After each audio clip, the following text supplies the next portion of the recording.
Baik, bismillahirrahmanirrahim. Assalamualaikum warahmatullahi wabarakatuh. Salam sejahtera untuk kita semua yang sama-sama kita hormati Bapak Ahmad Baidowi. Beliau adalah tempat konsultasi saya ya Pak.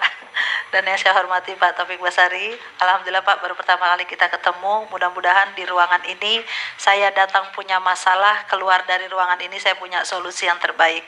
Sebelumnya terima kasih atas undangan pada hari ini. Saya kalau mengingat ruangan ini adalah 2 tahun yang lalu saya duduk juga bersama Pak Ahmad Baidowi sedang memperjuangkan bagaimana nasib kami para tenaga honorer yang sudah lama mengabdi dapat kejelasan nasibnya. Ternyata sudah seiring waktu 2 jalan juga belum jelas Pak nasibnya. Antara surga enggak, neraka juga enggak gitu kan.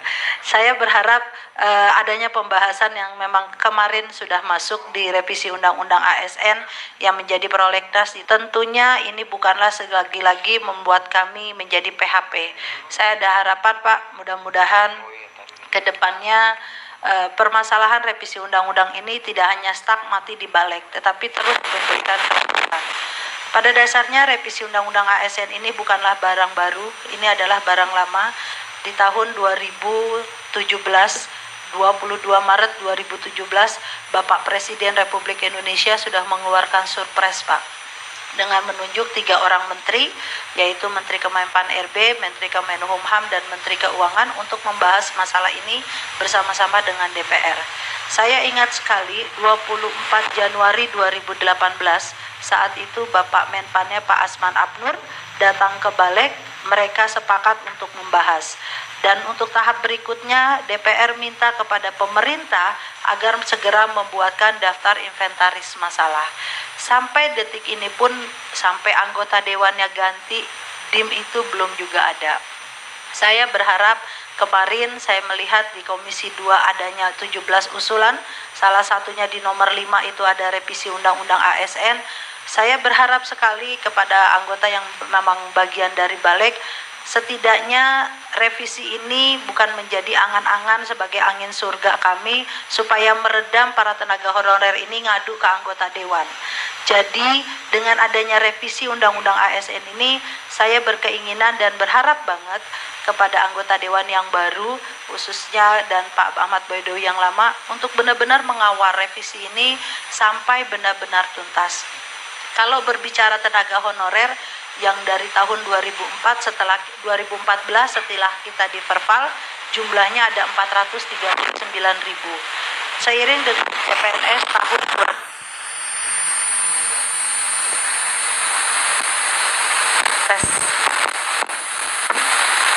seiring dengan rekrutmen CPNS tahun 2018 di mana ada kesempatan buat kami para tenaga honorer dari K2 yang usianya di bawah 35 tahun dapat mengikuti seleksi tersebut.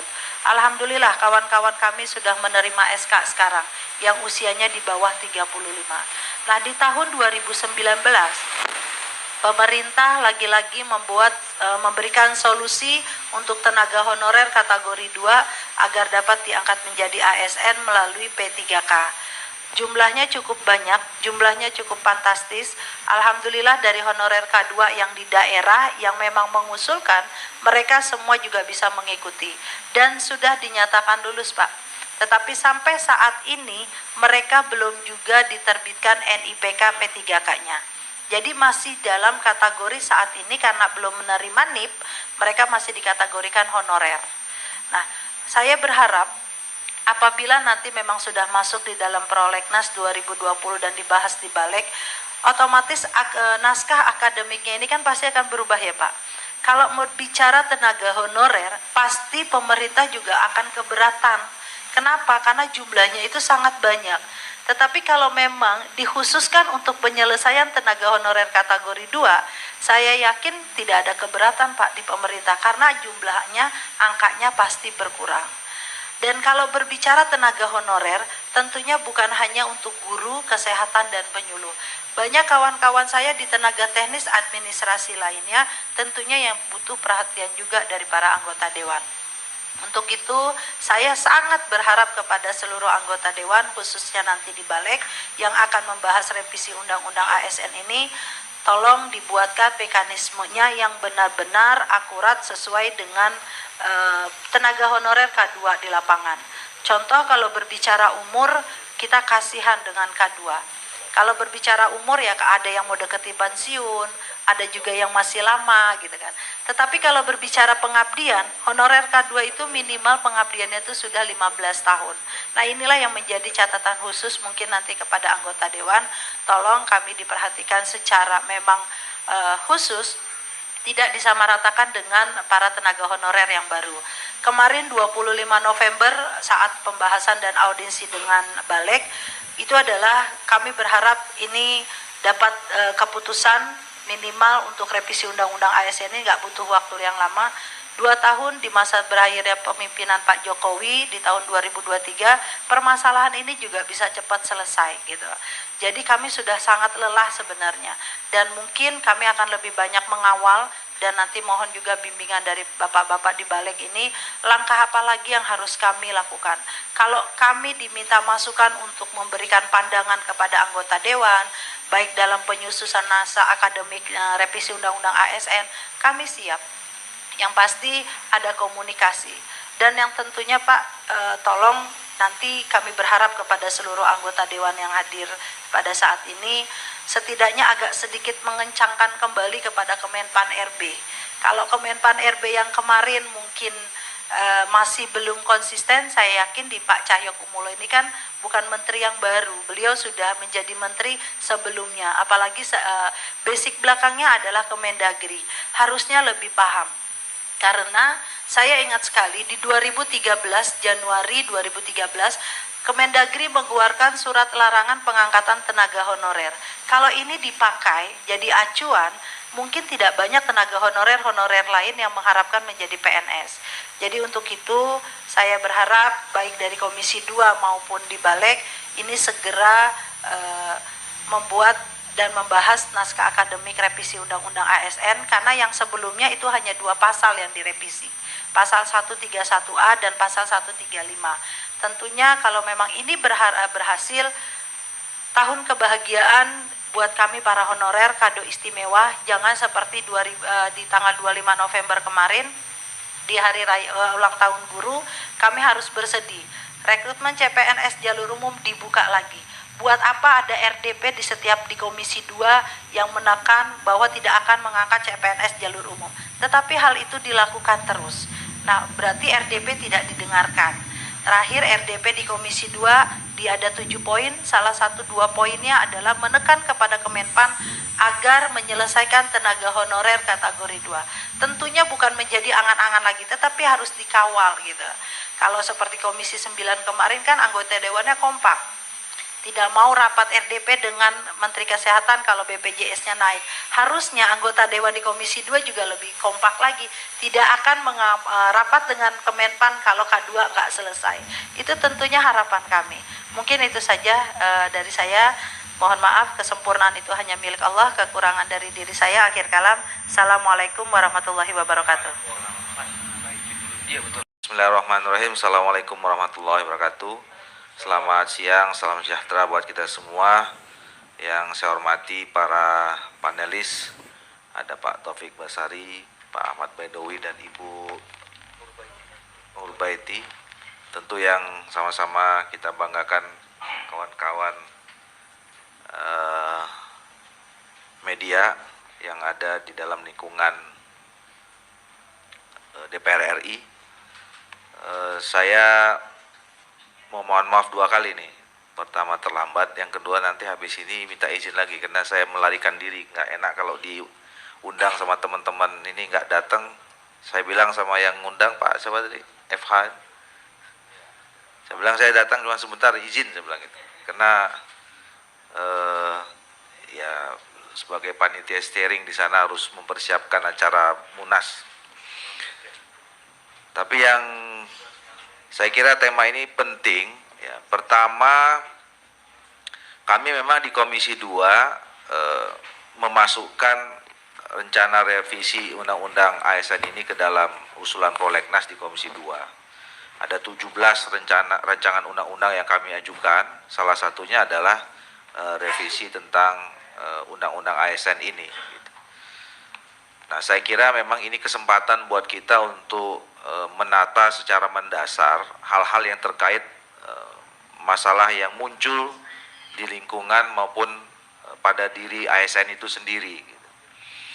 Nah, kami juga sudah melakukan rapat kerja ya, dengan Menteri Pendayagunaan Aparatur Negara dan Reformasi Birokrasi yang banyak sekali juga memunculkan masalah ini. Ya. Jadi hampir seluruh anggota Komisi 2 yang bertanya, salah satunya pasti yang diangkat adalah masalah soal ASN, terutama soal K2. Nah, dalam rapat kerja itu juga disampaikan ternyata pemerintah sekarang juga sedang melakukan proses seleksi CPNS. Itu yang kami pertanyakan, kenapa urusan yang K2 ini belum selesai kok sekarang kita mau rekrut lagi gitu. Nah, dari informasi yang kami dapat, tentu ini masih dari satu pihak. Kami sebenarnya menunggu ya. Kalau tadi Pak Taufik bilang Ibu lagi keliling-keliling, sampai sekarang kita belum pernah menerima surat Ibu mau keliling-keliling ke Komisi 2 gitu. Oh, melayangnya kapan Bu?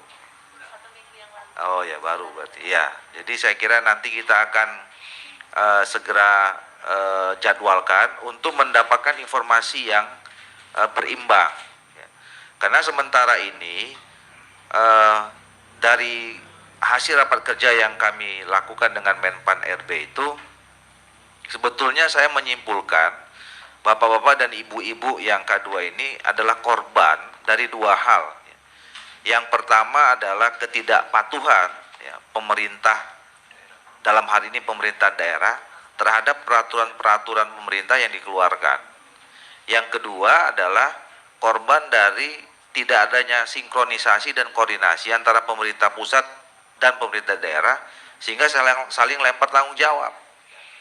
Jadi pernah ada kebijakan, ditetapkan SK-nya keluar dari pemerintah pusat, tapi yang menanggung gajinya adalah pemerintahan daerah. Gitu. Nah, ini saya kira jadi problem-problem yang makin lama makin menumpuk dan tidak menyelesaikan masalah.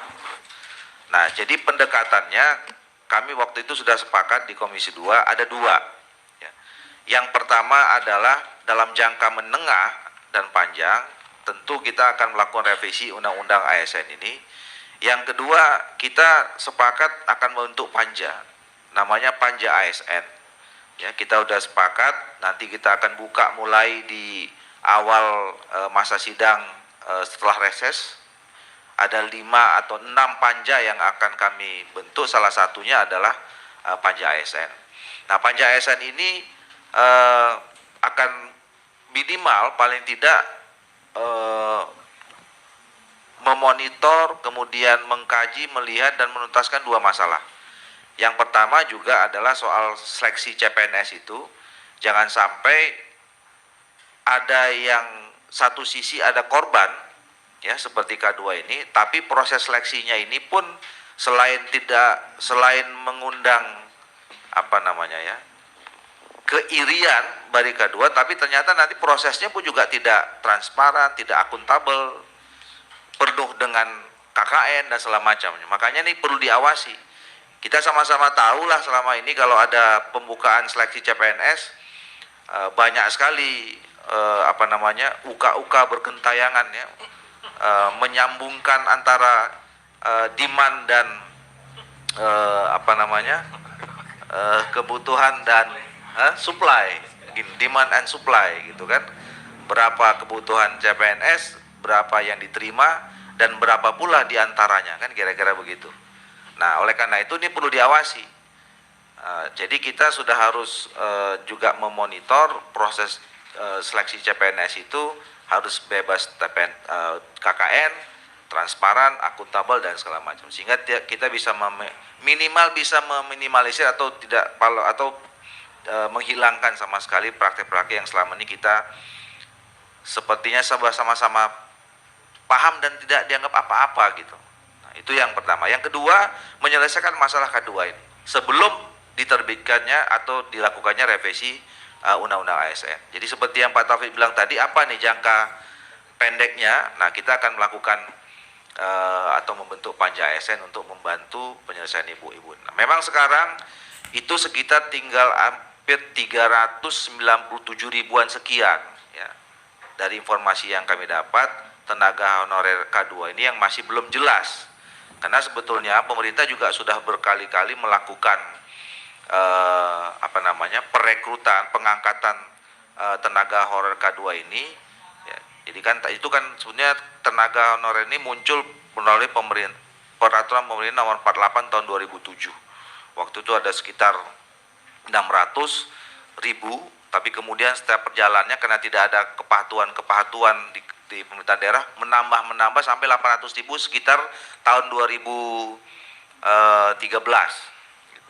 Nah, diterbitkan ada PP baru kalau nggak salah nomor 45 tahun 2013-14 itu moratorium perekrutan tenaga honorer. Nah, tapi setelah diterbitnya PP itu masih saja ada rekrutmen yang terjadi di daerah. Ini yang saya katakan tadi, ketidakpatuhan pemerintah daerah dalam itu. Nah, akhirnya bertumpuk sampai mencapai angka 800.000 di tahun 2014, maka kemudian 2018, dari 2018 sampai sekarang sudah mulai turun, tinggal sekitar 397.000. Nah, kemarin kita juga menitipkan pesan bagaimana diperhatikan, karena kemungkinan ada tahap lagi nih dari 397 ini perekrutan yang dilakukan oleh BKN yang diprioritaskan pada 3. Yang pertama adalah tenaga honorer guru, kemudian kesehatan, dan tenaga fungsional lainnya. Nah, kita minta waktu itu supaya memang ada satu peraturan yang peraturan pemerintah yang membuat ini tidak terlalu ketat. Karena secara administrasi seperti yang tadi bilang Pak Baidowi, umur 35 tahun ke atas itu tidak mungkin lagi, dan sudah pasti tidak ada yang di bawah 35 tahun karena udah mulai dari 2007 udah berapa puluh tahun mereka ini sekarang. Jadi kalau pakai aturan yang ada memang nggak pernah lulus. Nah, satu juga memang pesannya Bu Narwati, memang secara kualifikasi harus ada